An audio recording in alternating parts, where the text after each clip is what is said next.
Welcome back नाज़रीन। Breaking news है असां शेयर कंदा हलूं त कराची में वज़ीर आज़म इमरान खान सिंधी टीवी चैनल जे एंकर सां सिंध जे गवर्नर हाउस में ॻाल्हि ॿोल कंदे चयो आहे त 18वीं तरमीम खां पोइ सूबनि जे वॾनि वज़ीरनि वटि डिक्टेटर्स जेतिरा इख्तियार आहिनि, इन में वधीक तरमीम करण जी ज़रूरत आहे। इन हवाले सां असां सां लाइन ते मौजूद आहे आवाज़ टीवी जो director news and current affairs Abdul Razzaq Saroi साहब। अस्सलाम वालेकुम सर। वालेकुम सलाम। जी सर, मूंखे ॿुधाइजो त वज़ीर आज़म इमरान खान सिंधी टीवी चैनल जे एंकर सां सिंध जे गवर्नर हाउस में जेका ॻाल्हि ॿोल कई आहे, इन हवाले सां मां छा चवंदा? सिंध जे गवर्नर हाउस में वज़ीर आज़म इमरान खान सां अॼु सिंधी टीवी चैनल जे एंकर जी मुलाक़ात थी, उनमें ॻाल्हि ॿोल थी। उनमें ॻाल्हाईंदे हुन चयो त जेका 18वीं तरमीम आहे उन जे तहत सूबनि जे वॾनि वज़ीरनि वटि डिक्टेटर्स जेतिरा अख़्तियार अची विया आहिनि, उनजे करे उनखे उनमें वधीक तरमीम करण जी ज़रूरत आहे। ऐं हुन इहो चयो त केतिरा ई अहिड़ा मामला आहिनि जेके 18वीं तरमीम जे करे सूबा जेके आहिनि उहो वफ़ाक़ खां वधीक अख़्तियार ऐं बाअख़्तियार थी विया आहिनि ऐं उनजे करे घणियूं शयूं जेके आहिनि सो तकड़ में करे छॾियूं आहिनि उन्हनि। असां वज़ीर आज़म चयो त असां 18वीं तरमीम खे ख़तमु न पिया करियूं, पर उन में जेके कुझु शयूं जेके तकड़ में सूबनि ॾांहुं हली वियूं आहिनि, माहौलियात वग़ैरह जो बि हुन ज़िक्र कयो त उन्हनि खे जेको आहे सो ठीकु करण जी ज़रूरत आहे। उनखां सवाइ वज़ीर आज़म NFC अवॉर्ड जे बारे में बि जेके कुझु ख़दशनि जो इज़हार कयो, उन चयो त उन में मुझारा आहिनि, उनखे ख़तमु करण जी ज़रूरत आहे। ऐं उन्हनि इहो बि चयो त अवॉर्ड में जेके फंड आहिनि उनजी जॾहिं विरछ कबी आहे त वफ़ाक़ खे 700 अरब रुपयनि जो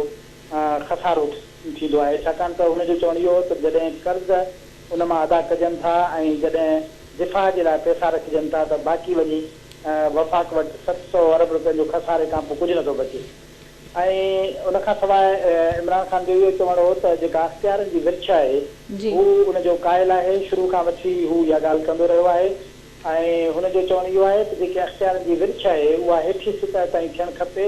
पर उहा 3 सतहनि ते थियणु खपे। ईअं न थिए त वफ़ाक़ खां सूबनि ॾे त अख़्तियार अची वञनि, पर सूबा जेके आहिनि पंहिंजे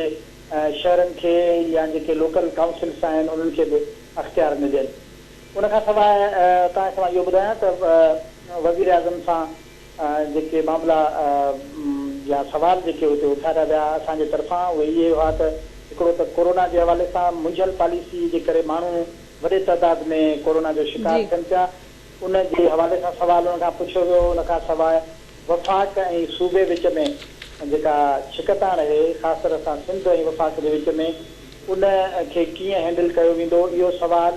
ऐं उनखां पोइ पाणीअ जी जेका गैर मुनसिफ़ाणी विरछ आहे, उनखां पोइ इर्सा में सिंध जी नुमाइंदगी जो जेको मामिलो आहे, इहे समूरा मामला वज़ीर आज़म जे आॾो उथारिया विया सवालनि जी शकिल में, जिन जे बारे में वज़ीर आज़म को मतिलबु ठोस क़िस्म जो जवाबु ॾियण जे बजाए उहे शयूं दोहरायूं जेके हू बार बार दोहराईंदो रहे थो। हुन चयो त कोरोना जे हवाले सां जॾहिं हुनखां पुछियो वियो त लॉकडाउन तव्हां उनजी पॉलिसी में मुंझल आहियो ऐं तव्हां सख़्तु लॉकडाउन जेकॾहिं न कंदव त ख़ुदि तव्हांजा वज़ीर चवनि था त लखे माण्हू जेके आहिनि सो शिकार थींदा, त हुन इहो चयो त मां लॉकडाउन जे बिल्कुलु बि ख़िलाफ़ु आहियां ऐं शुरू में बि सिंध हुकूमत पंहिंजे लेखे लॉकडाउन करे छॾियो ऐं ॿियनि सूबनि बि कंहिंखां पुछियो ई कोन, उन्हनि बि हुनखे फॉलो कयो ऐं करे छॾियो। ऐं हुन चयो त मां अॼु दावा करे सघां थो त जेका मुंहिंजी पॉलिसी आहे उन सां असां जेको आहे उहो माण्हुनि खे कोरोना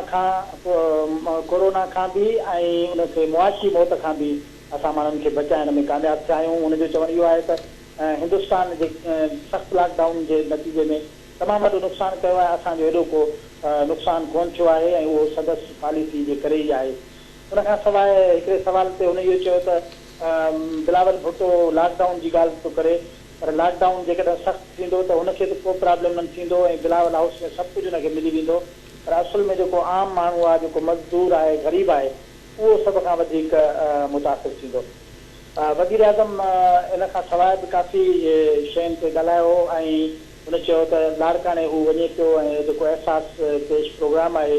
उन हवाले सां हुनजो उते वञणु थींदो ऐं इन मौक़े ते जेका वज़ीर आज़म सां गॾु अहसास पेश प्रोग्राम जी जेका सरबराह आहे उहा बि गॾु हुई ऐं उन जो इहो चवणु हो त हुननि जेको आहे सो सिंध खे बिना कंहिं सियासी मतभेद जे तमामु वॾो हिसो ॾिनो आहे सास प्रोग्राम जो, तंहिंजे करे इहा शिकायत थी कोन आहे त सियासी तौर ते PTI जी हुकूमत या वज़ीर आज़म इमरान ख़ान सिंध खे नज़रअंदाज करे रहियो आहे। जी अब्दुल रज़ाक स्टोई साहब, वॾी महिरबानी अवां जी टाइम ॾियण लाइ। नाज़रीन, अवां खे ॿुधाईंदा हलूं त 18वीं तरमीम में केतिरा ई अहिड़ा मामला आहिनि जंहिं सबबि सूबा वफ़ाक़ खां वधीक इख्तियार रखनि था। वज़ीर आज़म इमरान ख़ान जो चवणु आहे त NFC अवार्ड में मोंझारा ख़त्म करण जी ज़रूरत आहे। NFC अवार्ड में फंड्स जी विर्छ सबबि वफ़ाक़ खे 700 अरब रुपयनि जो ख़सारो थियो आहे। वज़ीर आज़म इमरान ख़ान जो वधीक चवणु आहे त इख्तियारनि जी विर्छ रुगो 3 सतहनि ते थियणु घुरिजे। सख़्त लॉकडाउन कयो वियो त बिलावल हाउस में सभु कुझु मिलंदो, पर ग़रीब अवाम किॾां ईंदो। अवां खे ब्रेकिंग न्यूज़ ॾींदा हलूं त वज़ीर आज़म इमरान ख़ान सिंधी TV चैनल्स जे एंकर सां सिंध जे गवर्नर हाउस में जेका ॻाल्हि ॿोल कंदे चयो आहे त 18वीं तरमीम खां पोइ सूबनि जे वॾे वज़ीरनि वटि डिक्टेटर्स जेतिरा इख्तियार आहिनि।